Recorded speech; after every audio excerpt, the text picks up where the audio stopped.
So many people we interviewed said they can speak their minds as long as they don't break the law.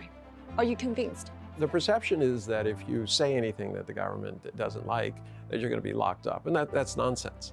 If you go on social media in China, what you'll see is a lot of criticisms on a lot of issues, and they talk about them. The main difference in China is that if you try to organize, all right, you say to people, let's get together and have a protest, and they will come and they will talk to you, but that also means that they're not going to tolerate those who just want to hold up a sign and protest. You know, we saw what happened in Hong Kong in the West. They look at Hong Kong and they say, oh, it's terrible. How about the year-long hiatus in business? And for 1 year, it was pure bedlam. Protesters basically broke into and destroyed all of the Starbucks. That is not constructive. And if you want to do that, yes, there is going to be things. You have to keep the streets safe. You want to talk about human rights and freedom? When I can't go to work because there's a mob who might attack me, that's not freedom of expression, right? That's mob rule. Sean, would you say freedom of speech and freedom of press are rightfully and legitimately restricted in China? Or would you argue for more freedom in those areas? So we'll see if my answer makes the final cut. I think it's clear that individuals in China are smart, and there's a lot of very vibrant discourse, criticism, support for various policies, various government officials. So I think on the micro level, there's definitely freedom of speech. But there's two other parts of this, right, that we have to look at. The first is the Great Firewall and access to the internet, right? Chinese netizens don't have access to media sites, Facebook, Twitter. Why do you think Twitter, Facebook, YouTube, and some other websites are blocked in China?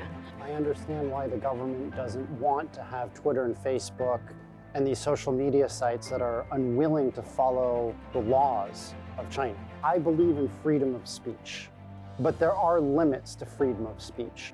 It would be great if the government did a rethink on the Great Firewall.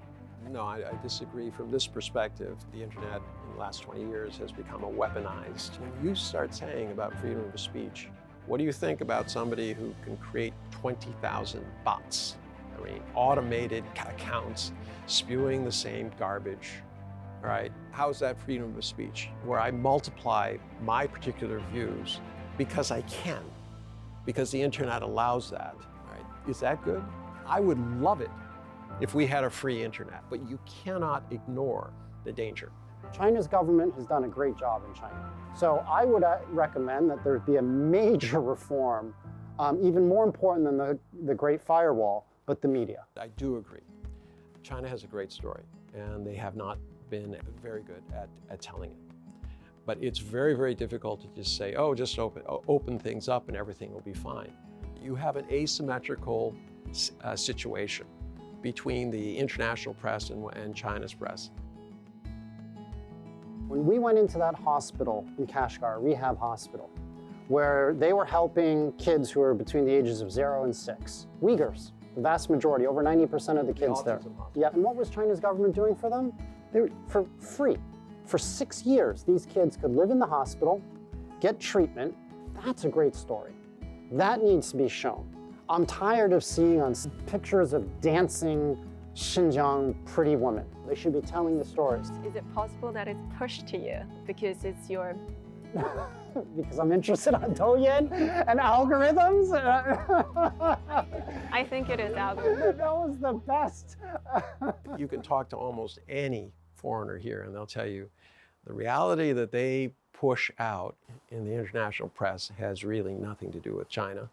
And it's just, it seems kind of sour grapes. So I can understand why the government is, hesitant to allow that. Different studies have put confidence in the central government at between 78 and 95%. It's 25% in the US. It does have the performance legitimacy that it's moved its country over this 40 years. I think one of the reasons you're getting high ratings for the Chinese government is people think they're competent. You believe that if they say they can build a subway system or a high-speed rail, they can really do it. And that's an important part of governance. China should stay to the positive. Keep pushing out the facts. How many people are being lifted out of poverty? How many people are joining the middle class? What's the rise in median income? And then show graphs. How do you make sure all the graphs actually can reach the American audience? There's a lot of hypocrisy on our side. We're paying, according to their Herald, to a Zimbabwe Herald, we're paying $1,000 US for negative stories on China. You know, the US government has allocated $300 million US a year to implant stories that are negative against China's One Belt, One Road. It shows the lengths in which you're pushing an international disinformation campaign that's aimed directly at China.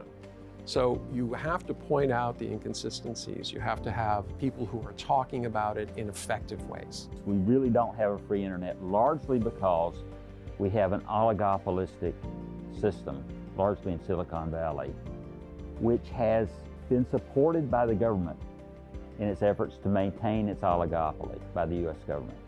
If you look around the world, there is no other country or region. Look at Europe, look at India. They don't really have independent tech sectors. China developed an independent tech sector because it wasn't overwhelmed by the already established monopolies coming out of Silicon Valley. I would break up those monopolies, but that's not in China's power. So maybe the next best thing is to limit the ability of those monopolies to interfere in Chinese or any other country's affairs.